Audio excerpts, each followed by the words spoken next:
Ladies and gentlemen, welcome to Milano, one of the most fashionable cities in the world, and certainly to the most fashionable surgical meeting in the world. Let this session be the catwalk of science and education. This is the first trial update session at the EACTS. We have a fantastic panel.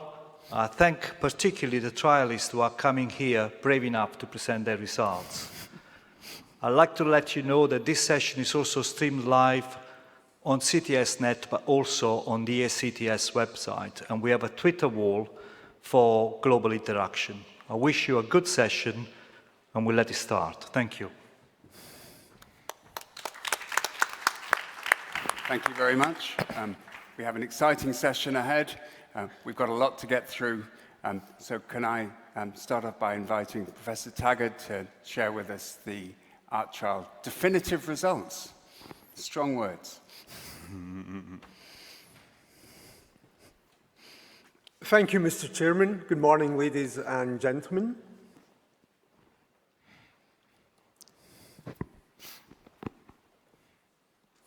So I would first like to thank the Association, and in particular Domenico Pagano, for the opportunity and privilege of making this presentation. And I am going to present the 10-year outcomes of the ART trial. I'm going to do this on behalf of all the ART investigators, and I have no relevant conflicts of interest. So what did we know a decade ago? We knew that cabbage is highly effective for symptoms and/or prognosis in multivessel and left main coronary artery disease.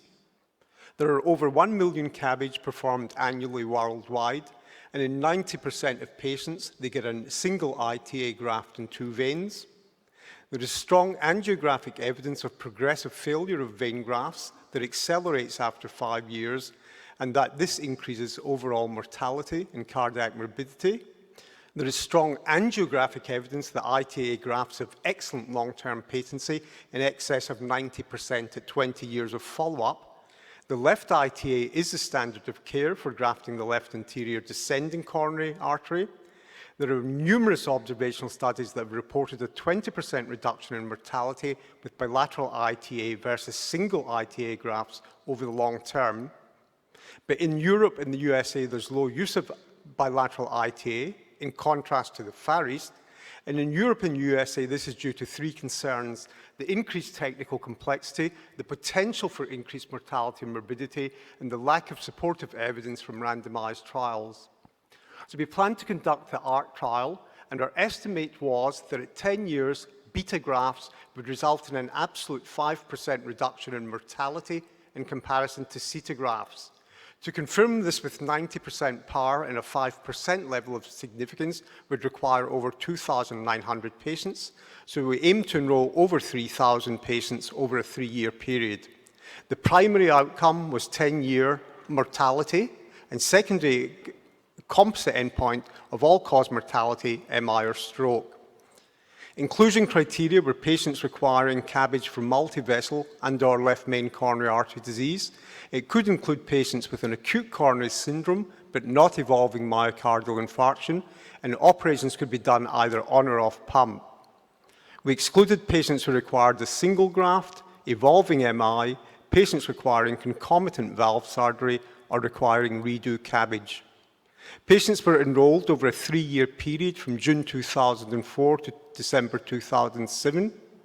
This was done in 28 centres in 7 countries, and we randomized 3,100 patients. And I would emphasize from the start that at 10 years, there was exceptionally high use of guideline-directed medical therapy in these patients. Aspirin in over 80%, statins in almost 90%, beta blockers, ACE inhibitors, and ARB blockers in over 70%.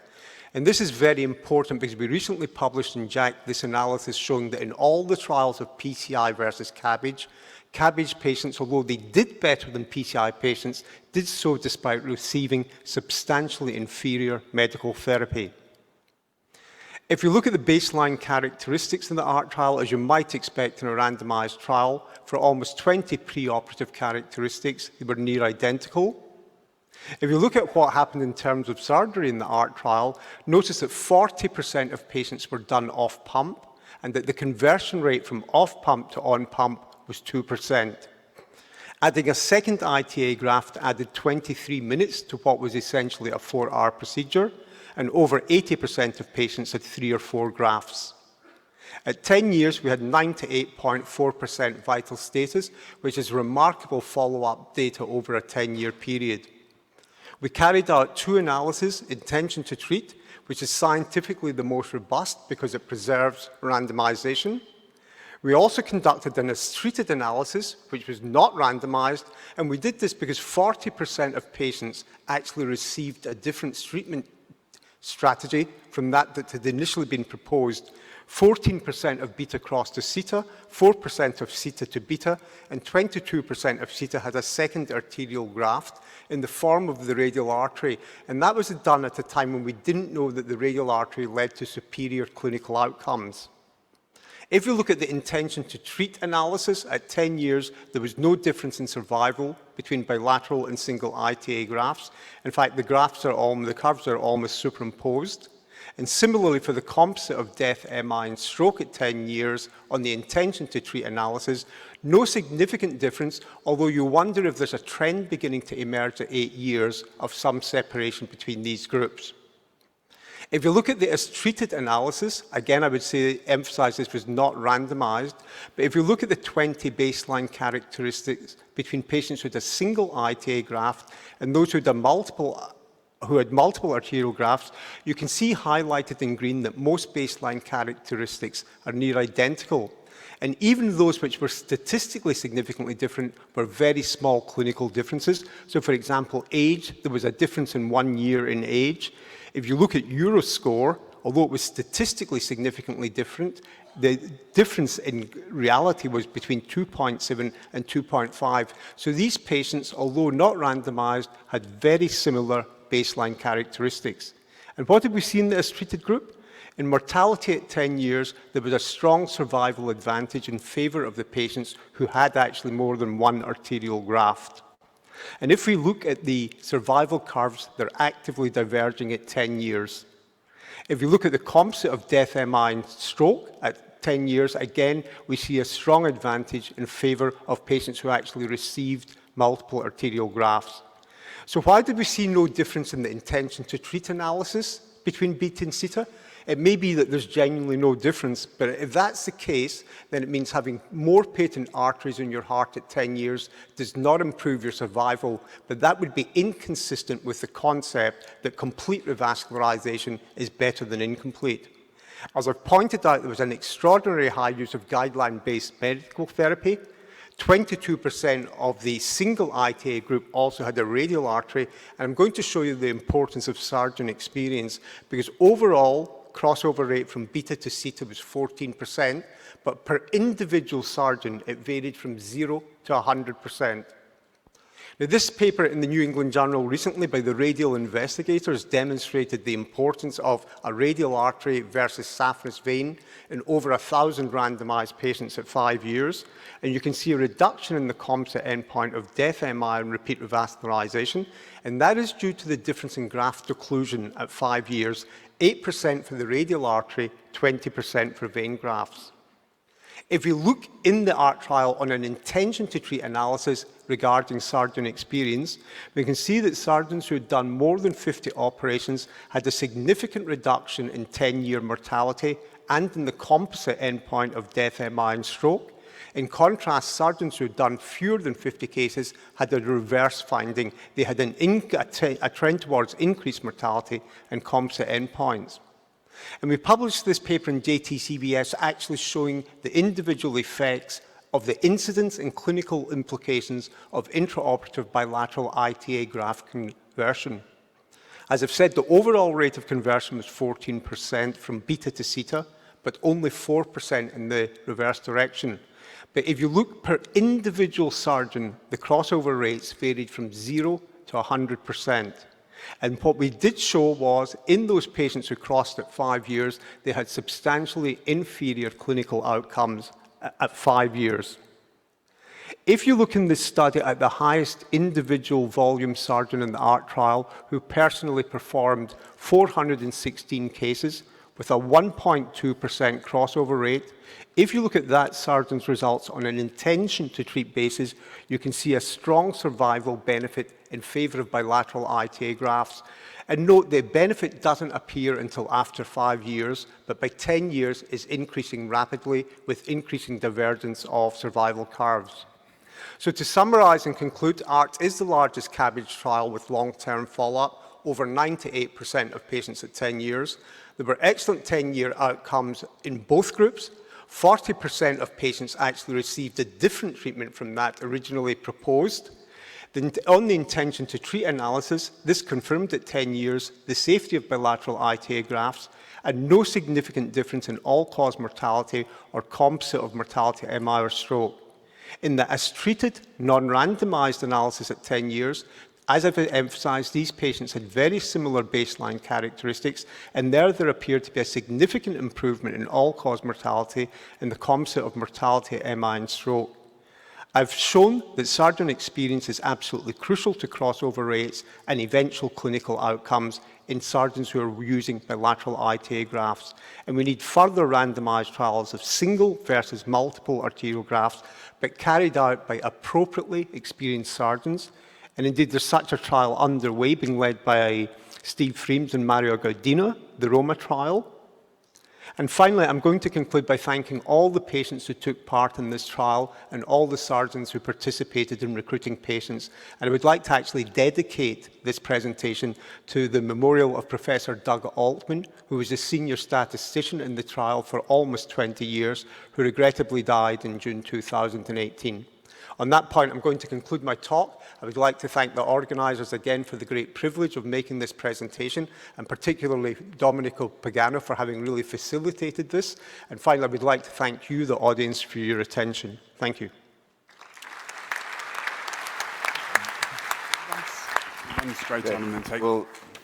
We'll have questions at the end of each of the three talks, or all three talks. So Nick Freemantle is going to give the statistician's view of the ART trial. Yeah, if I gave the surgeon's view, that would be... that would be dangerous.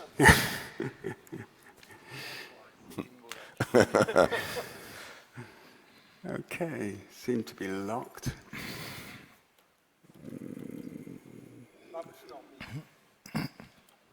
So did this happen to you?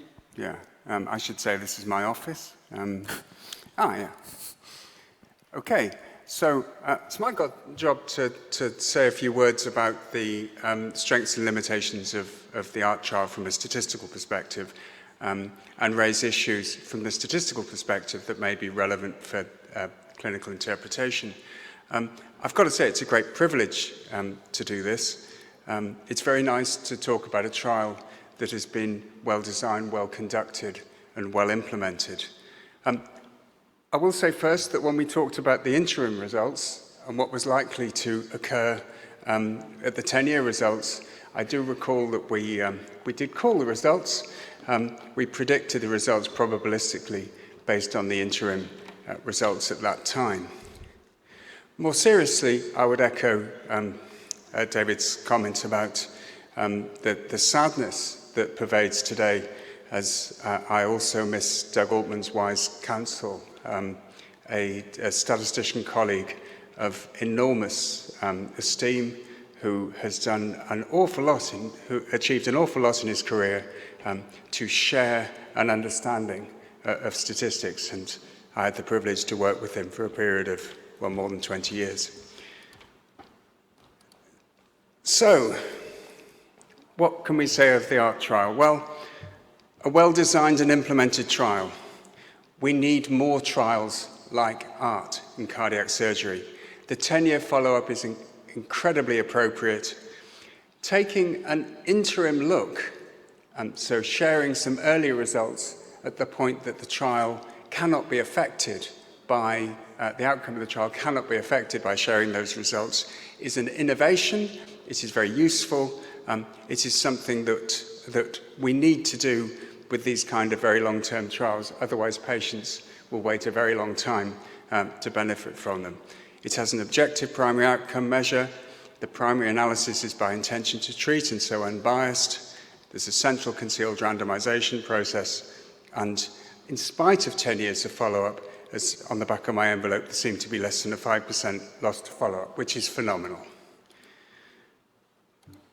I felt that actually crossover was quite modest, with BEMA to SEMA of 14% and SEMA to BEMA of 4%, without getting into the greater detail. These trials are trials of strategy. I've been involved in a number myself. Things change between randomization and the delivery of a treatment. So it's not straightforward. So I would say that this must be towards the upper end of what is achievable in this kind of a trial in managing to deliver the randomized treatment to the patients in those groups. And intention to treat is unbiased. When we look at the as treated or so-called per protocol analyses, we lose the protection from bias that we gain from randomization. And ICHE 9, the statistical guidance for clinical trials as part of GCP, describes us that per protocol analysis achieves a bias which may be severe, arising from the fact that adherence to the study protocol may be related to treatment and outcome. So in my professional career, I conduct a lot of observational studies, and one of the things that I can often see in those observational studies is the effect of clinical judgment on outcome. And what we see in per protocol analyses is expert clinicians using their clinical judgment for the benefit of the patient. So, what do we say? Well, overall, it's a neutral study, so the subgroups that we see have to be exploratory. Well, I'm going to hazard a guess that the high-volume surgeon with BEMA might be Professor Taggart himself, but, you know, that's just my guess. I would like to see an interaction between volumes and surgery, but I think we could be interested in volumes of both kinds of surgery, because I think if somebody is principally using one modality of surgery in their work, then it may well be that that's what they do best. All of the volume outcome relationships say that. So what about people that principally use a different form of surgery in their work? What do their outcomes look like? So, really well conducted. I'd say a superb trial, neutral on the primary outcome. I would say it gives us a very definite answer. There is an increased complication rate with BEMA. The trial gives no basis, from a statistical point of view at least, for a switch to BEMA as a mode of treatment delivery. But equally, I would say, complication rate aside, no particular reason to argue for those that are currently doing it successfully to stop doing it. And I think in the interest of time, I will stop there. But thank you very much for your attention.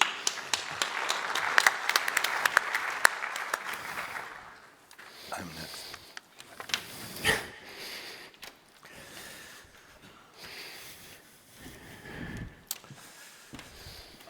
Okay, I'm Stephen Fremes. I'm going to discuss the implications for clinical practice. I thank the organizers for inviting me, particularly Dr. Pagano. I also thank David Taggart for sharing his slides with me ahead of time. So what are the implications for clinical practice? These are my disclosures. Of relevance, we do have research grants for Roma. So Dr. Pagano actually provided me with these three questions to organize my talk. So this is a slide David Taggart presented, the intention treat analysis, 80% survival at 10 years, remember that number. And event-free survival, 75% at 10 years, remember that number. So how do these results affect clinical practice? Well, for many patients, survival is excellent at 10 years, which means that for many patients, late events will be in the second or third decade after CABG, not the first decade. And this is whether you use a CETA or a beta. Presumably, optimal medical therapy is very important. Unlike likely other secondary prevention measures are also important. I should say that the findings in ART are probably most applicable to patients with stable ischemic heart disease or non-emergent ACS and low risk scores. How do these results affect the revascularization guidelines?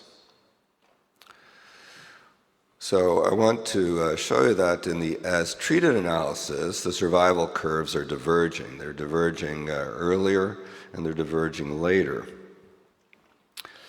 And the event-free survival curves are fairly parallel for most of the time, but late they're diverging. So we expect to see in the second or possibly third decade, there'll be even a greater bend in those who had bilateral internal thoracic arteries. So these are the 2018 EACTS procedural guidelines for CABG. And with relevance to this talk, complete revascularization is a class 1. And in ART, more than 80% of patients had 3+ grafts. In other words, they were completely revascularized, and I think that is associated with the excellent long-term survival. That all patients did get an IMA to the LAD, that presumably in the as-treated group, additional arterial grafts were used in appropriate patients. For the radials, there were quite a number of patients got a radial. In 2018, radial artery is a class 1 indication for patients with a high-grade lesion. There was an increased risk of sternal infection in the beta group, and when you skeletonized IMAs, there was a reduction in that risk. And that, again, is consistent with the EACTS guidelines. So what are the implications for ongoing research?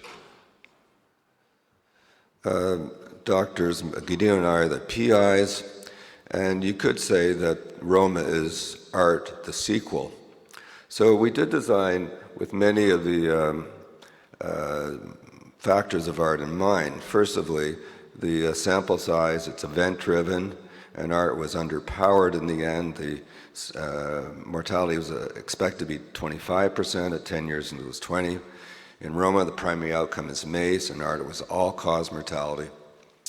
In Roma, the single arterial group is LIDA plus vein grafts. In ART, more than 20% of radial artery, more than 20% of SIDA patients had a radial artery. In Roma, the second arterial graft is either the ITA or radial, according to surgeon decision, and additional arterial grafts are allowed. In ART, beta was the strategy. And in Roma, we had a pilot phase to assess protocol adherence.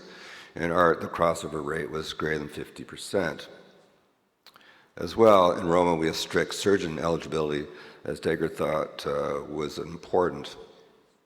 This is the hypotheses, primary and secondary, and enrollment is 4,300 patients, which will likely take 3.5 to 4 years. In terms of total sample size, Roma is 4,300, which positions it between ART and coronary as the largest revascularization trial. These are the milestones. In particular, study design manuscript is published last year at EACTS. 1 year ago, we presented in a plenary session the Roma study design. In January of this year, we started the pilot phase. We did receive internal funding. And then by September, we completed the pilot phase. And we did that with a crossover rate of 2.6% and any protocol violation of 4.2%. And as of this month, we've recruited more than 500 patients. So how do these results affect clinical practice? I think that complete revascularization, secondary prevention is crucial. These revascularization guidelines are very consistent with the 2018 recommendations. And I think the ITT results justify further trials in arterial grafting.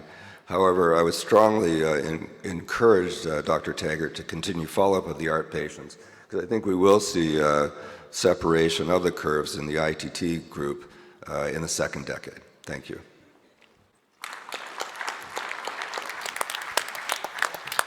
Yeah. Thank you very much. I think we have an opportunity for a question or two from the floor, if anyone has one. Nobody jumping up? Yes. Microphone 5. Always first is difficult. Thank you very much for sharing us our trial results. Professor Taggart, the most scared complication of beta grafting is the deep tissue infections. What did you see between the groups? Is there any difference concerning the mediastinitis? And concerning mediastinitis patients, what were the most important risk factors? So is this on? Can you? Should be. Yeah. Okay, thank you. So what we reported, I didn't have time in the 10 minutes today, the incidence of deep sternal wound infection was 0.6% in the single group, 1.9% in the bilateral group, so an absolute difference of 1.3%, or a number needed to harm of 7 to 8 patients. However, if you take out the obese patients with diabetes, there's no difference in the risk of deep sternal wound infection if you have skeletonized both ITAs. Is there any difference concerning the mediastinitis patients, the mortality? I can't tell you that offhand. I can't remember those numbers. Thank you. It's a question for Professor Taggart. In terms of the bilateral mammary strategy of grafting, can you comment in the ART trial, was this in situ mammaries, was it a wide configuration? Can you? Okay, Sequentials, not sequentials. we didn't specify whether it was in situ or composite, but what we did specify was the 2 ITA grafts had to be used to the 2 best left-sided vessels. So you couldn't use it on the right side. So there is no multiple, in general, there is no multiple anastomosis made with the 2 arteries? Generally not. Okay, thank you. And if I could just make a quick comment to Dr. Freemantle again, I think that was a very fair statistical opinion, and same with Steve Fremes' review. But the one mistake we made in this trial that I would do differently if I was going back, but we initiated this in 2002, 17 years ago, and the one mistake we made was not ensuring that surgeons had the appropriate experience. We took it on face value that they were meant to have done 50 cases. But when we analysed the results, it became clear that a lot of the surgeons had not actually done that. And I think that did impact on the results. Yeah. If you come to an end of a trial of this magnitude with one regret that you would do differently next time, that points to an awful lot of things that you've got right. But it's an Well, thank you. It's an important point to take forward for the future. I've also been involved in studies where clinician experience has been really important and has impacted on the results. But I suppose the one thing I would say is in the real world, people would adopt this kind of a technology, a kind of approach, without having had that experience and would have to learn. So this is at least giving us a view of the variety of outcomes depending on who's actually delivering. And as Steve Fremes said, they've taken this very seriously in the Roma trial, where they have witnessed a crossover rate of 2%. Ours was 7 times that. Yeah, I still think you achieved a very impressive adherence rate. But, Well, thank you. You know, that's, one more question. To Dr. Taggart, in the ART trial, almost half of the patients underwent the off-pump surgery. And do all the patients have the measurements of the blood flow during the operation? And because the long-term patency rate is inferior for the off-pump to on-pump, so do you think the advantage of the BEMA was compromised by the inferior long-term patency of the graft? Well, it's a very good question, but in the ART trial, very few people did routine intraoperative flow measurements. But what was very striking about ART, whereas there was a high crossover rate from beta to CETA, in the terms of the 40% of patients done off-pump, there was only a 2% conversion rate. So it meant the surgeons were far better at doing off-pump surgery than they were at using bilateral ITA grafts. And what I can also tell you is if you look at the 10-year outcomes of the 40% of patients done off-pump, they are identical to the on-pump group. So we did not see inferior clinical outcomes at 10 years in patients who were done off-pump. Okay, Thank you. Thank you. I'm going to ask Professor Windiker to make a comment from the point of view of a cardiologist. I think. Yes, so David, first I want to applaud you for conducting a very difficult, strictly methodologically high standard trial. Thank you. And my question to you is from a cardiology point of perspective, how to implement this in the future into guidelines, because my biased view as a cardiologist is in favor of arterial revascularization. And I think the question I want to ask to you and maybe also the panel is whether you, in terms of the primary endpoint, have been overly ambitious in aiming at all-cause mortality, given the fact that really we realized during the past 2 decades that only 50% of mortality is cardiovascular, but that the other 50% is predominated due to progress in the cardiovascular field due to non-cardiovascular mortality. And therefore, I'm wondering whether, in analogy to cardiology, you would not engage into other endpoints like repeat revascularization, myocardial infarction, which from a patient point perspective are still rather relevant. And I didn't see any data you presented to this effect, but maybe you can give us some more insights as it relates to these other secondary endpoint outcomes. So very briefly, I would say that we did actually power this trial, but based on an expected mortality of 25% when it was 20%.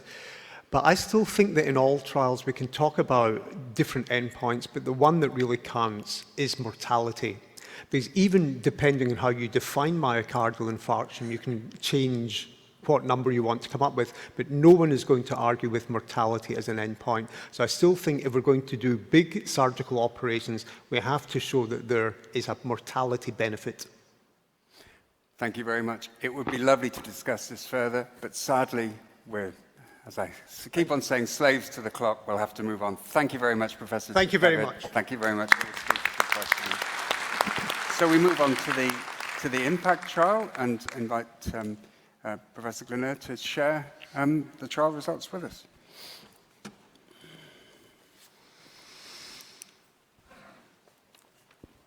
Dear colleagues, Mr. the Moderator, first of all, I'd like to thank the association, and specifically the Secretary, Dr. Pagano, for the privilege of presenting these results of our impact trial. So the title of this trial is The Impact of Preoperative FFR on Arterial Bypass Graft Functionality. I also have to thank all the physicians that have been including patients in this trial, and Dr. Gaudino for his fantastic analysis of the data. I have nothing to declare. So the hypothesis is that FFR in CABG could allow the surgeon to plan the surgical strategy. What does that mean? It means that it would allow the surgeon to better choose the graft, but also choose which target is going to be bypassed. And how is this possible? Because FFR could give us much more information over classical angiographic visual estimation. Also, FFR could decrease the risk of high competition flow and graft occlusion in arterial grafting. And this trial is only about arterial grafting. So this is the controlled flow chart of the trial. As soon as the patient has had non-invasive tests showing some ischemia, he benefits of a diagnostic angiogram, and when the interventional or non-interventional cardiologist found a significant 3-vessel disease that is suitable for surgery, the patient then becomes included in the trial and have a FFR measurement in all diseased vessels. These FFR results are blind from the cardiologist and from the surgeon. This is, of course, crucial. Then the patient is seen by a surgeon and consented for a second repeat angiogram 6 months post-bypass surgery, and the surgery is only complete arterial revascularizations. Of most of these patients were younger age patients. Once again, the results of the FFR are blinded from the cardiologist and from the surgeon.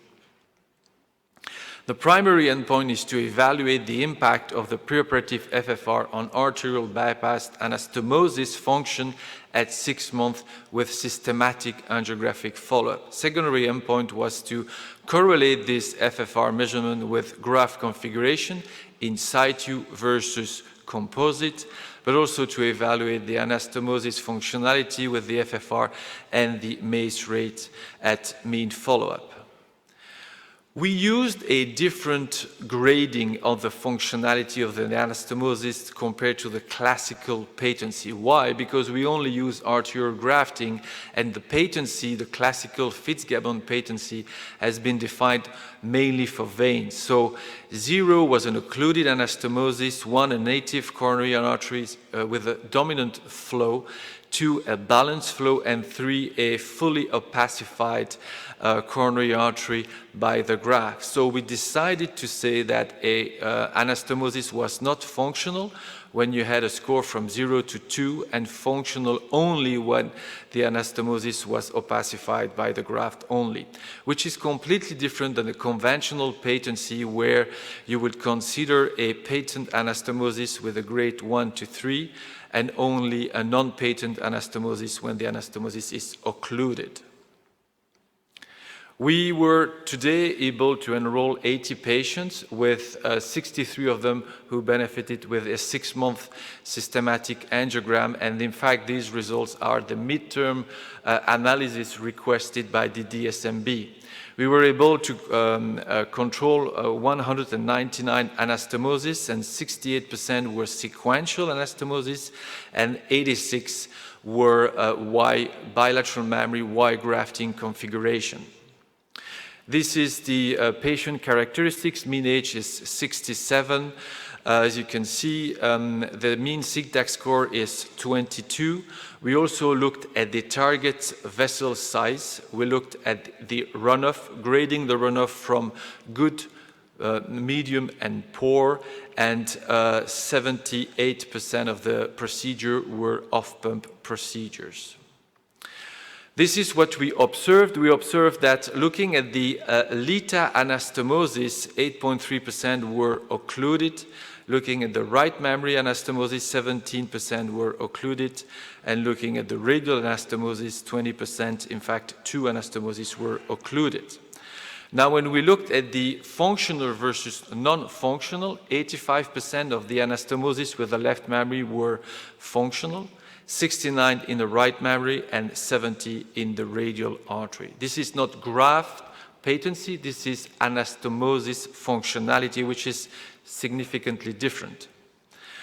For me, one of the most important findings of this trial is that there is a very, very, very poor correlation between the pre-op FFR significance, defined as 0.8, and the angiographic stenosis. As you can see, at the upper part of this figure, there is a lot of patients that received a bypass while the FFR was above 0.8.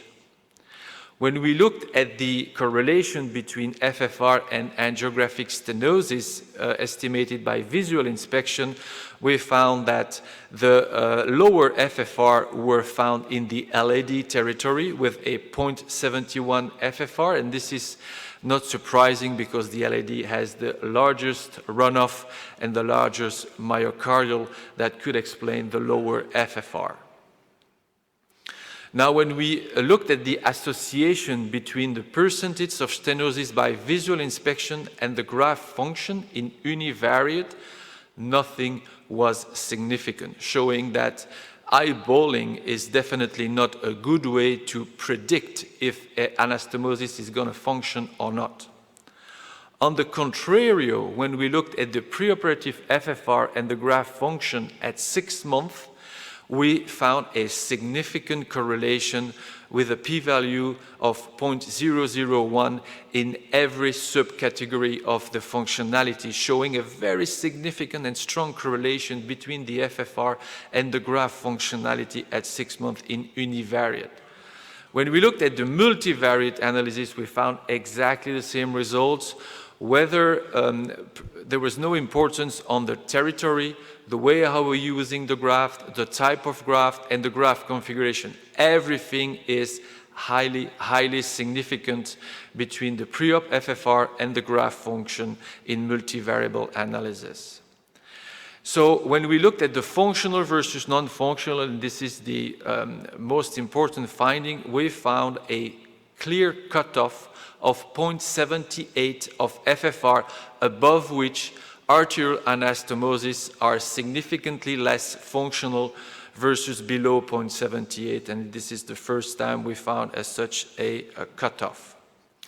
When we looked at this cutoff, and this is very important, pre-op FFR below 0.78, 98% of the anastomosis were perfectly functional, which is not at all the case above 0.78. So to talk about classical patency, the classical patency below 0.78 would be 98%, very high patency. When we looked at the area under the curve with a predictive about 0.7, we see that the occluded anastomosis and FFR is highly significant, while visual inspection, it's not significant. We found exactly the same area under the curve with the functionality, significant with FFR, not significant with visual inspection. We also looked at per graft and per territory, and we found exactly the same significance with a higher area of under the curve of 0.7 in each of the graft and each of the territories. So once again, FFR allows us to know which anastomosis is going to function at 6 months. When we looked at graft anastomosis occlusion, we know that when we have an FFR below 0.78, the patency rate is 98%. So we looked what happened above 78. And in fact, there is a significant benefit of doing sequential anastomosis when the FFR is above 0.78. There is a significant difference in the patient that have had sequential grafting versus those who did not have sequential grafting, with more occluded graft in non-sequential grafting. When we looked in the non-sequential grafting per territory, we also found a significant difference, showing that when you do a single bypass on the PDA versus the circumflex, you have more occluded graft on the PDA compared to the circumflex, and this could be explained to the fact that the longer the arterial anastomosis, the higher the drop of pressure, the higher competition flow you have. So we analyzed if there were a clear difference in the FFR and the cutoff between circumflex and right coronary artery territory, and we did find a different cutoff while targeting the PDA and the PLA. So the global cutoff is 0.78, but once you want to target the PDA or the PLA with an artery, the cutoff goes down to 0.71. In conclusion, I can say that we found a very, very poor correlation between angiographic stenosis, so eyeballing, visual estimation of the stenosis, and FFR. There is no correlation between the angiostenosis and the graft anastomosis function at 6 months, while there is a highly significant correlation between FFR and anastomosis function. We found an overall global FFR cutoff of 0.78 to have a functional arterial anastomosis 6 months post-bypass surgery, and when you target the right coronary artery, this cutoff goes down to 0.71. I think that this cutoff is a game changer for arterial grafting, specifically in moderate stenosis. I thank you for your attention.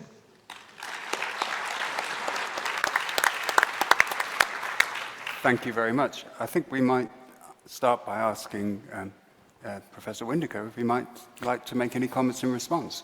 Yes, so thank you. I think these are very provocative data, and obviously as a cardiologist I'm very pleased to see that physiology beyond coronary anatomy will play a role also in surgery in the graft and target vessel selection. One question I would have to you is whether you could share with us the potential to decrease the number of grafts based on the FFR values. So you indicated that the FFR cutoff of less than 0.78 is indicative of what you call a perfect result. So in other words, could you provide us with some data how fewer grafts you would need to use if you adhere that cutoff of 0.78? So that's a very good question. It's often a question I have when I start to talk about the functional syntax score. And we will have these results with two prospective randomized trial with CABG and FFR, the graphitic trial and the Fargo trial that have looked at the FFR guided versus the eyeballing guided. Because I am not convinced that, like in PCI world, bypassing a non-significant lesion has a long-term MACE impact on the patient. This is something that has not yet been described, and that's why these two prospective randomized trials that are ongoing will definitely give us an answer to your question. Thank you. We have a question from the floor. Joshinsky Roklok, Poland. David, excellent study. Well, you compared, or you were searching for correlation, and you described that correlation between FFR and the patency in different territories.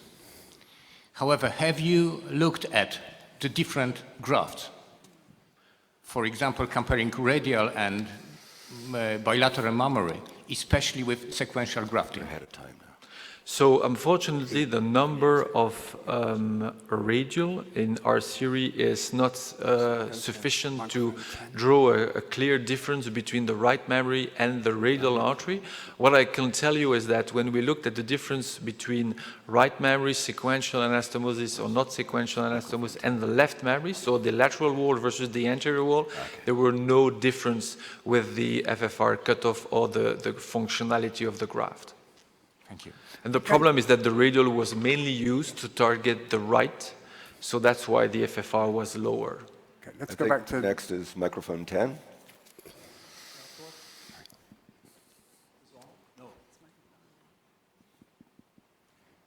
Can we have microphone 10, Want to please? try 9 in that case? Number 10. Okay. Thorsten Dürns, Jena, Germany. A very nice presentation. What happens to the patients that had graft occlusions? Did they derive any clinical events from it? So there were 8 re-intervention at 1-year follow-up, so 8 PCIs, and we looked at the pre-op FFR, and there was a significant difference. So 49 anastomosis were not functional, and when we looked at those that had a PCI, there was a significant lower FFR in those compared to those that had no PCI. I mean, clinical events. Did they have myocardial infarctions? Did they die? There were no myocardial infarction, no death. These were only findings during the control angiogram. Thanks. David, I congratulate you on a usual fantastic scientific study, but I would have one caution, and it's your classification. And I don't think that you should classify something with poor functionality in the same category as occluded. If something is occluded at 6 months, it's occluded 5 years later. If something, especially an arterial graft, if it has low flow at 6 months, as native disease progresses, that graft can open up completely. So I think the implication for an arterial graft is different for a venous graft. And if you gave me the choice of having an occluded arterial graft or one that is patent with low flow, I'll go for the one that's patent with low flow. I agree with you, and that's why in the analysis we looked at the occluded versus the non-functional, which is some kind of looking at the classical patency versus the functional, the functionality of the graft. And in fact, the reason why we had the idea of this trial is when I looked at the angiogram of my 2 prospective randomized trial comparing different types of graft configuration with systematic angiogram at 6 months and 3 years, I found that in intermediate lesions, I had some very weird angiographic findings at 6 months and 3 years, where when you were injecting the native coronary artery, you will fully opacify the graft, but once you were injecting the graft, you were barely seeing the native coronary artery. So what does that mean at long term? We don't know. And it's something that you don't find with veins. So that's why we thought that FFR could allow us to decrease that phenomenon. Thank you. I have time. One quick question. Last question, yeah. David, brilliant work. This, I just want to mention, this is entirely in keeping with the work of Philip Hayward, a paper he wrote a few years ago on the right coronary artery lesions. The moderate stenosis, 50 to 69%.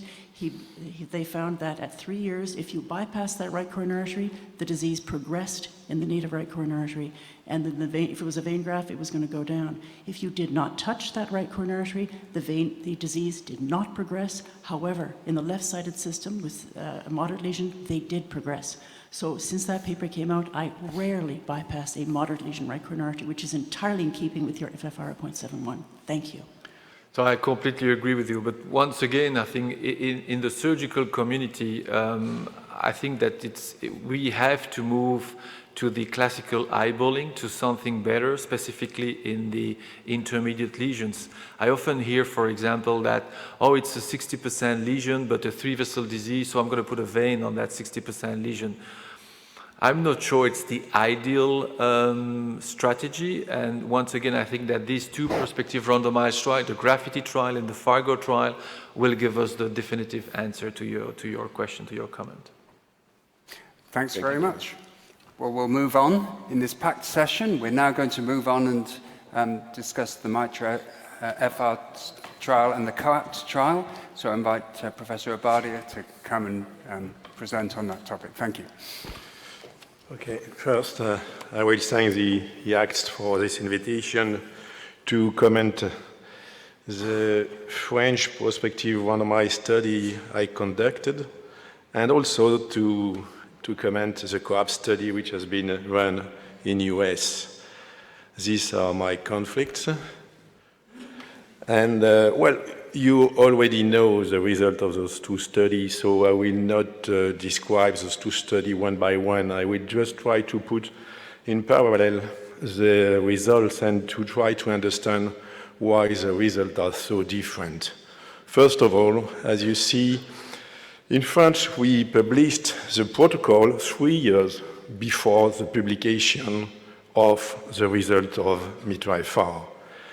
On the opposite, the protocol of Coapt has been published 2 months before the publication of the result, but as you see, they are really, really very different. Concerning the eligibility criteria, there are really strong differences. In France, probably our patients were more severe. They had at least one hospitalization during the 12 months preceding randomization, while on the opposite, in US, only 50% of those patients had an hospitalization, because the other 50% of the patients, 52 exactly, had just a BNP level above 300 or NT-proBNP above 1,500. And this makes a difference. Also, in Europe, we consider the definition of regurgitation as it is in the guidelines, that is to say a surface above 20 millimeters square, while on the other side of the Atlantic, in US, they respected the US guideline, and the definition was more severe. It was an integrative approach, but it means, as you will see, a surface above 30 or 40 millimeters square, which make a strong difference between the selection process of those two studies. Also, again, in favor of more severe patients in Mitra-fr, you see that our ejection fraction has the possibility to go very, very low, down to 15%, while on the opposite, the ejection fraction and Coapt was limited to 20 and went up until 50%. So you see clearly a selection of patients which is very different. Both studies, of course, had a centralized core lab, which is absolutely essential if we want to respect the quality of two prospective randomized studies. So another difference, our study in France was supported by a French research program grant from the Ministry of Health. And we also had, and it was very important to mention, a partial support of ABOT, and it was really important to have the high quality of their proctoring during the procedure. On the opposite, there was more centers, 89 centers in the US, and I would like to point out this point. You see that the most important center in US included 46 patients in a period of close to 5 years. That is to say that the biggest center recruiting patients in Coapt included less than 8 patients per year. So the selection process was very, very, very high in Coapt. And you see the selection here in France. Out of 452 patients, we had 152 patients in the intention to treat. Interestingly, our follow-up was very accurate, up to 90%, and also we had a per protocol analysis in the second step. On the opposite, you see that the selection process in Coapt, they started from 1,500 patients, and finally they recruited more patients than in Coapt, exactly the double, 300 in each arms. Concerning the safety, the two studies confirm the safety of the mitral clip procedure. We had no conversion to surgery, no mortality during the 4 days following surgery, and very few vascular complications, stroke or tamponade. And on this point, Coapt confirms, but we already knew that from different registries. Mitral clip implantation is a really, really safe technique. Now we have 2 prospective randomized studies published in the New England and confirm the safety of those techniques. Concerning the procedural success, meaning MR less than grade 2 or less, you see that we have improved from the first presentation, the Everest 2 trial published 7 years ago, where the procedural success was 77. But today, Mitra-fr, Coapt, and other registries, we are clearly largely above 90%. So today, the capacity with a clip to correct the mitral regurgitation in heart failure patients with secondary MR is really, really efficient. And this is what we have in Mitra-fr. You see the patient has discharged, a significant difference, and also something that the surgeon have known for many years, that when we follow the patient after a surgical mitral valve repair, it has been published many times, we know that there is some kind of deterioration of the result over time, and you see that after 1 year, there is only 83%, but it's really different for the medical treatment. And also we know that when you follow the patient, as soon as the patient are inside a prospective randomized study, the follow-up is more accurate and the patient improves, and you see also the regurgitation is improved in the medical treatment group. This is the difference between the two in Mitra-fr, between the two protocols. If we compare with Coapt, you see they have slightly more, they have the same result as discharge, but after 1 year, and this is probably one of the most surprising results is Coapt, they have not seen a deterioration of their result in terms of control of the regurgitation. And also in the Coapt trial, the medical treatment group also improved its regurgitation rate. Again, this is the most, for me as a surgeon, the most surprising result of Coapt. You see that the quality of the control with the clip not only is stable, but apparently it improves. But we have to pay attention to that because there is a bias since after 2 years, 50% of the patients are dead. So the evaluation here concerns only the patient who survived. So probably the worst results are already dead. But anyhow, it is at least stable. And this is very, very impressive that just a clip does much better than what we have done as surgeons for 30 years. If we look now to any subgroup analysis in Mitra-fr, we have absolutely no difference. For this part of the analysis in Mitra-fr, we are probably underpowered because we have less patients in those, each subgroup. On the opposite, you see when we put the two studies in parallel, you have always yes on one side and no on the other side. And it is all, whatever you look at, it's always this completely opposite. And you see that in Coapt, almost every subgroup analysis is in favor of the patient who receive a clip versus those who had a medical treatment alone. This is a primary composite endpoint in Mitra-fr. It was not the same in the two studies. Here it's all-cause death, unplanned rehospitalization for heart failure, and no difference, as you see. Again, 99% of follow-up. So the result of Mitra-fr are really strong, on a statistically standpoint. And the answer we gave is really no in this subgroup of patients according to our eligibility criteria. And if we split the composite endpoint, we look at just death, just rehospitalization. If you do also a per protocol analysis, that is to say a comparison of the patient who really received the clip in accordance to the protocol versus those who didn't, no more difference in mortality, no more difference in terms of rehospitalization rate. Of course, Coapt, you know that, the difference is really important. We may argue that if you look here at the very beginning, you see that there is a difference after a few weeks. Maybe there is a bias of interpretation of the people who had to follow the patient. Again, if you split the composite endpoint, it's the same for Coapt. Everything is positive. So in summary, our inclusion criteria were really different.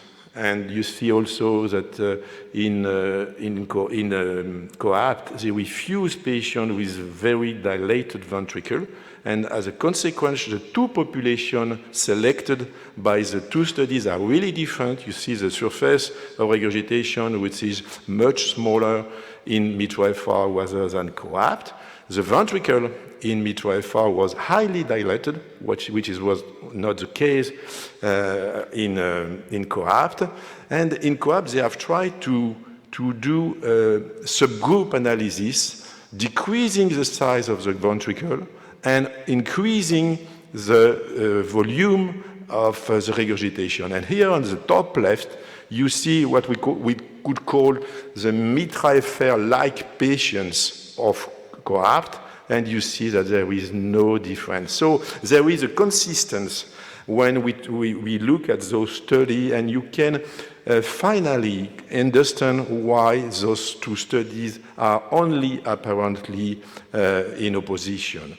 In conclusion, Mitra-fr can tell us when we should not treat those patients, when the ventricle is too much deteriorated, and probably no clip or no surgery have to be done here. On the other hand, when we have a very accurate selection of this secondary MR patient, we can improve dramatically either mortality and rehospitalization rate. And there is also, of course, we have confirmed the safety and the efficacy on both studies. This has to be kept in mind. And there is another additional surgical consequence. So today, and it is maybe hard for the surgeon, but we will have no more indication for the surgery in the future because either the patient corresponds to Mitra-fr selection and there is no indication, or they correspond to Coapt indication and we will have to put a clip. Anyhow, thank you for your attention. I think it's important for the surgeon to lead prospective randomized study because the more I read to those papers, the more I am convinced that the answer highly depends on the way you ask the question. So we have to promote more and more prospective randomized study if we want to keep our influence in the future. Thank you for your attention. So Nick Freemantle will now present the statistician's view, and we'll take questions at the end. Thank you very much for an excellent talk. That was great. Yeah, it was very good. Balance. Thank you very much. I'd just like to make a few comments about Mitra-fr and Coapt. I suppose the first comment I would make is that I've been involved in my career in literally hundreds of trials, and I've yet to be involved in one where everything is positive. But, you know, there'll be a first time. I've got no conflicts of interest for this presentation. I'm going to run through each of the trials from a statistical point of view, from a trialist point of view, to comment on concerns or strengths that I might have. Randomization for Coapt, stratified by centre, but in an open trial. It is well known that clinicians, investigators, tot up the numbers of patients that they have in their centre by group in open trials. I've found this in my own experience. I wouldn't use a stratification by centre in an open trial because it does raise the potential for selection bias. In Coapt, we do see more severe patients in the control condition at baseline. So if we simply look at the New York Heart Association classes, using a proportional odds model to compare those two sets of classes, we see a significant increase in risk, in severity, in the control condition with an odds ratio of 1.44. So providing some evidence that in fact we could be seeing some kind of selection. We also see at baseline differences in the use of beta blockers with more beta blockers, ASI, ARB and ARNI used at baseline. Also at 30 days and 1 year, but things after randomization we need to be wary of because those could be as a result of the randomization. And surprisingly, the design of the Coapt study talked about 5% one-sided alpha. We don't really need to go into that, but it's a sign of enormous caution in terms of seeking a positive result from the investigators, and it certainly isn't statistical orthodoxy or regulatory orthodoxy. Coapt used heart failure hospitalizations, or all heart failure hospitalizations. I would say, haven't we learned from the Capricorn study way back, which used all-cause hospitalizations in a rather more severe population, albeit, but we learned from that patients get hospitalized. The response to that learning has been to include unplanned heart failure hospitalizations in regulatory studies in this area. There's a risk that concern leads to planned hospitalization, particularly when there may be differences in contact between the two randomized conditions. Mitra-fr, on the other hand, well, had the randomization stratified by center, it's quite common, so that potential bias is there. Very low loss to follow-up, only 3 patients not included in the ITT analysis, which is excellent. Used the regulatory standard endpoint of the composite of all-cause mortality plus unplanned hospitalization, which is very familiar in these heart failure type studies. So, what's staggering is the difference in the results that we see. We've already seen that nicely described. The odds ratio for the Mitra-fr primary outcome is 1.16. The hazard ratio for Coapt is 0.53. Wildly different, 4 standard errors apart, looking that these are not apparently measuring the same thing. In Coapt, the mortality reduction at 2 years is nominally significant. I say nominally because there have been many tests conducted on these data before we get that far, but it's a very interesting and potentially intriguing finding with a hazard ratio of 0.62, which is strongly statistically significant. The place that we have in common between Mitra-fr and Coapt is, of course, at the 12-month all-cause mortality point. So I conducted a quick meta-analysis of that to show a pretty convincing no difference at that point. I will just say something about something that upset me about the Coapt paper. Fisher made a comment that as statisticians we need to describe and communicate what we do very clearly. I took issue with this outcome, safety, freedom from device-related complications at 12 months, Kaplan-Meier estimate of event-free with a confidence interval and a very tiny p-value, that actually translates, at least on the back of my envelope, to a 3.4% highly significant rate of important device complications. And those are the complications listed at the bottom of the slide, none of them that we would want to experience. So, comments, well, quite unclear why the results on the primary outcome are so different. The two trials not estimating the same thing. We do see some differences in background therapy increasing during the trial. We see some differences in Coapt in the severity between the groups. Mortality at 1 year similar with no evidence of benefit for MitraClip. Second year mortality results showing nominally significant big difference for MitraClip and Coapt, but not so far measured in Mitra-fr, and I'm very interested to hear if that follow-up is planned. Just on the basis of what we have here, I cannot believe that if MitraClip was a pharmaceutical, that it would get a marketing authorization on the basis of these two trials. So I'll stop there. Thank you.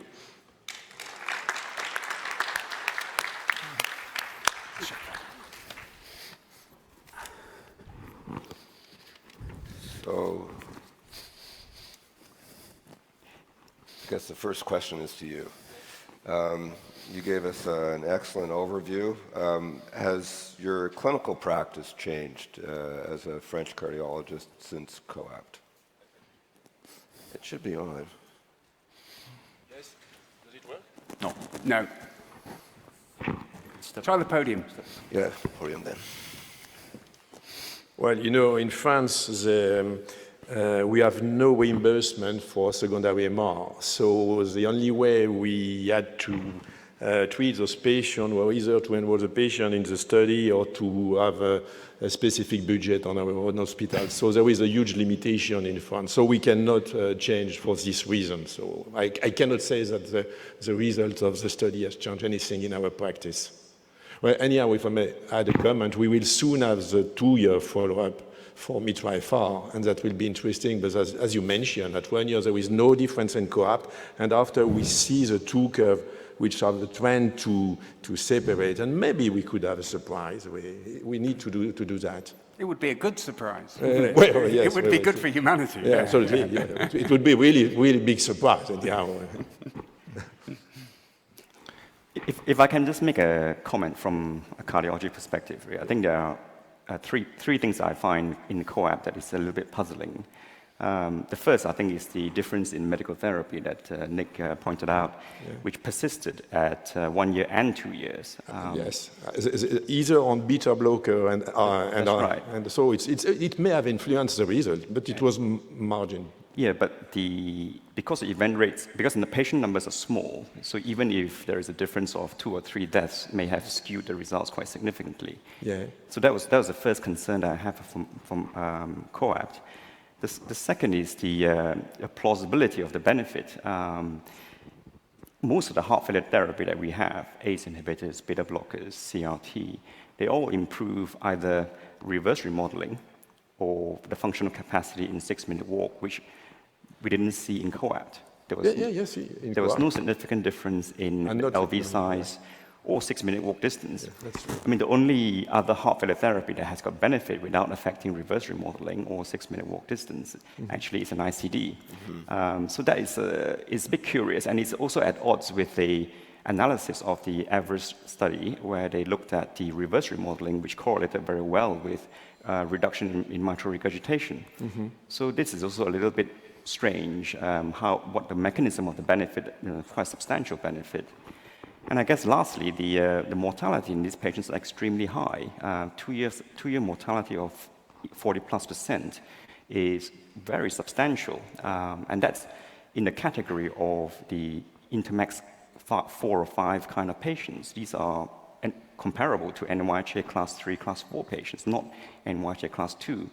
So this is well in the region of LVAD therapy and transplantation. That's the kind of magnitude of mortality that we're seeing in these patients. So that is quite surprising because that's higher than some of the observational studies that have been described with functional MRB in the past. Absolutely. Okay, I fully agree, of course. Stefan? Maybe just to comment from a cardiology point of view. First, the medical treatment, I think what you need to realize is that obviously you can improve and maximize medical treatment if you have a successful clip procedure. And I think in all fairness, Jean-François, you should admit that there is no data regarding medical treatment in Mitra-fr. So we have doing follow-up data in Coapt, but they are missing in Mitra-fr. Regarding the mechanism, I think the preliminary data that have been presented for the echocardiography indicate that you actually have no change in left ventricular and diastolic dimensions in the clip arm, but you do continue to have an increase in the medical treatment arm. So that gives you a rationale that maybe that has been prevented in the intervention arm. And maybe one question I have for you, what I don't like is the meta-analysis Nick has done, because I don't think you can compare the two groups. I much rather appreciate your different interpretation of the various patient groups. But I think you have one opportunity, and that is an individual patient data meta-analysis. Yeah, we're going to do that, yes, absolutely. Where you would pool the data and then look into similar and non-similar patients and look whether there is any kind of outcome. So are you planning to do that? Yeah, we are discussing at the moment with a team by Coapt, and we will probably be able to perform a meta-analysis on the true data, and this will be also very interesting. If I make one additional comment on what you said, Stefan, you said that, and this is true, when you follow the patient, you can imagine that thanks to the clip, the patient tolerated more the uptitration, and this could be the reason why at the end during the follow-up we had a difference in the rate of beta blockers or whatever. But the difference was also present during the selection at baseline, and this interpretation cannot be present to explain why at the baseline there was some difference. So we have to go deeper in the interpretation to the two analysis, and the best way, you are right, Stefan, is to go for a meta-analysis. Unfortunately, we have good relationship between the two teams, and we will be doing that and present, I hope, in the near future, this meta-analysis. Dr. Braun, do you want to make a comment? Yeah, thank you. From a surgical point of view, I liked your presentation very much, apart from the last sentence on your last slide, that there is no place for surgery anymore in this patient group. First of all, for the obvious reason that both studies particularly excluded patients who were eligible for surgery, so it's a bit strange to extrapolate that those conclusions then to exclude patients from surgery in those cases. But more importantly, I would like to stress that the mitral clip actually reduces or oversimplifies the problem of functional mitral regurgitation, because what we have learned from the surgical trials is that those patients not only suffer from the MR with left ventricular volume overload, but also from the initial disease, whether it is coronary artery disease or something else. And in a dedicated heart failure team, we will not only look at the mitral regurg, but also at what has it done to the ventricle. Is there right-sided involvement? So do we need to treat the tricuspid valve as well? Yeah. We see a lot of these patients have atrial fibrillation or other arrhythmias. As a surgeon, we can also treat that at the same time. Yeah. If you look at CRT, we can place an epicardial LV lead just on the right spot where we exactly want it. We're not dependent on how the coronary venous anatomy is. So as a surgeon, we can offer a lot more than just reducing MR to grade 2+. What we've also learned, and that mesmerizes me the most, is that every trial that we've seen in drug therapy or CRT, the only trials that have made a difference in survival compared to the other arm are those that have managed to obtain a true reduction of left ventricular and diastolic or end-systolic volume. Mm-hmm. If you look at the Coapt trial with these fantastic results, at 2 years, they've only managed to have 1.1 milliliter reduction of left ventricular and diastolic volume, while those who were on medical therapy increased by 17.6 milliliters. Yeah. So that doesn't fit. Yes, I agree. And what is most surprising, and it is in correlation to what you say, is the stability of the control with just one clip. It's almost a dream. And for surgeons who have been involved in this field for so many years. For me, it's almost unbelievable to have, when we know that the effort we have done as surgeons to get a good quality of reduction, and to see that with just with one clip, it's almost 100% after 2 years. It's so fantastic. Just one comment. In Coapt, as in Mitra-fr, a tricuspid regurgitation and a right ventricular dysfunction was an exclusion criteria. But for the EF, for instance, you are right. And we know from the Castle trials that taking care of the atrial fibrillation in heart failure patients is very important too. So I agree. But we will have to, it was difficult to convince the cardiologists before, but now, well, courage for you. But in follow-up to your point, these were surgery ineligible patients. So, yeah. I think it's one of the privileges of sitting up at the front is, during Dr. Bourne's comments there was to see the simultaneous nodding from our two cardiology colleagues to the points he was raising. Let's take a question from the floor. I think that's microphone 10, but I can't see the label. So let's see whether we can hear what you say. So it's Drs in Jena, Germany. Jean-François, great presentation. It seems that there's a difference between the trial patients that were included, and now the question is, how do we select the patients properly? And for that purpose, I guess we have to relate to echo parameters. And at that point, the Coapt trial is actually adding another puzzle that I would like to hear all your opinions on it. And that is the Coapt trial obviously selected the smaller ventricles with an end diastolic volume of about 195, and their stroke volume was about 60, so they had an ejection fraction of 30%. So now the effective regurgitant orifice that they publish is 0.4, and that relates to a regurgitant volume of 60 ml. So if you have a stroke volume of 60 ml and you have a regurgitant volume of 60 ml, I wonder where the forward stroke volume is. Yeah, I cannot answer for Coapt, but well, in Coapt, the echographic selection was an integrative approach. So they use either the measure of the surface, but also a part of eyeballing selection. But it is what is recommended in the guidelines. We cannot rely on only one element. We decided in Mitra-fr to fix our selection process on the surface because we have no discussion after that.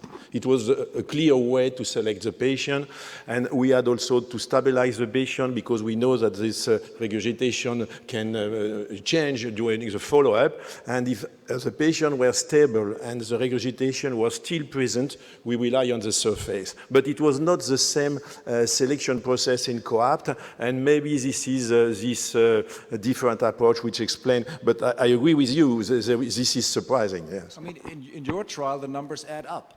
You have 45 mils of regurgitant volume, and you have about 90 mils of stroke volume. There is a forward output. That doesn't seem to exist in the Coapt. No. I think the point's well made. Thank you. Let's take another question from the floor. Microphone 5, please.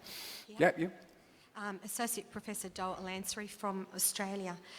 There's some limited follow-up studies that have looked at the functional impairments of patients after surgery that have shown that there's impairments in cognition, in sleep, in functionality. I'm really excited by the ART trial and the Roma trial, and I'm just wondering whether there's some thoughts, in addition to looking at complications and mortality, to looking at all-domain multiple recovery, cognition, emotionality, depression, physical function. As a physiotherapist, and I know when in discussions with surgeons and cardiologists, when you look at patients long-term, some of them do have an impact from surgery. And now we've got very specific trials looking at specific graphs and giving us great information. Isn't it an opportunity to also look at the specific graphs and how they have an impact on functionality? Because we know that mammary artery graft does create more chest pain, musculoskeletal chest pain. That's a known thing. So as a physical therapist, I'm just wondering, it's an easy thing to do, it's an opportunity, whether that's something that people would consider. I agree with you. Thank you for sharing this comment, and you are right, we should pay attention to all those stuff. But it is not that easy to follow. In the two studies, we evaluate the quality of the patient, and we saw that in Mitra-fr after 6 months, in the group who received the clip, there was a significant difference in favor of the patient who had the clip. But after 1 year, this difference disappears. There is probably a placebo effect. The patient who received something felt better. And we have the same in Coapt. In Coapt, there is also a difference, and it decreases over time. So there is also this to be taken in charge. Right. Thank you. Let's go to microphone 6.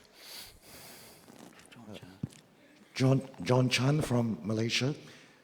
Congratulations on a very well done study. I note that 40% of the patients in both Mitra and the Coapt trial were ischemic MR patients. And 60%. 60% had ischemic disease, and the other 40 were dilated cardiomyopathy. Yeah, so 60%. Yeah. So we know in these patients that the survival depends on the coronary revascularization, not on the correction of the MR. Yeah. Correction of the MR will allow reverse remodeling to occur and will improve on the symptoms, but not on the survival. So I just wonder what happened to the coronaries in the Mitra-fr trial. Were they all revascularized? Yeah, no.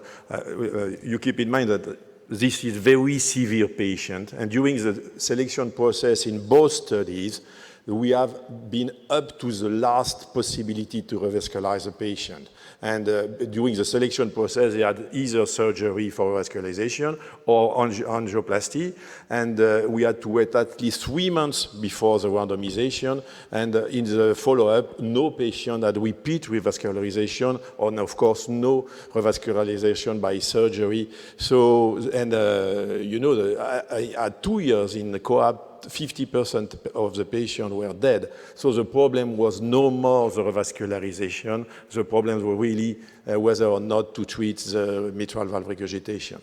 So all the patients in the Mitra-fr trial who had significant coronary stenosis were revascularized, is yes, that right? absolutely. And in Coapt, it was the same. Okay. We'll take just one more question. Microphone 5, please. Marek Jasiński, Wrocław, Poland. I would like to call up here the result from STITCH and STITCHES. Actually, it is only one, fully randomized trial, huge trial. Just more or less dealing with the similar patients. But it's a little bit like, the major results, which was coming out of many papers, it was that the biggest predictor, most universal predictor of the good clinical outcome was reduction in end systolic volume, and in different sort of papers, which came out from the trial. So this is pretty unlikely that we may have such a clinical benefit without any echocardiographic evidence of reverse remodeling. Yeah. Okay. Thank you. Right. Okay. Well, thank you very much, everybody. It's been a marvelous session. I'd like to thank the speakers and have a good conference. Very good. Interesting.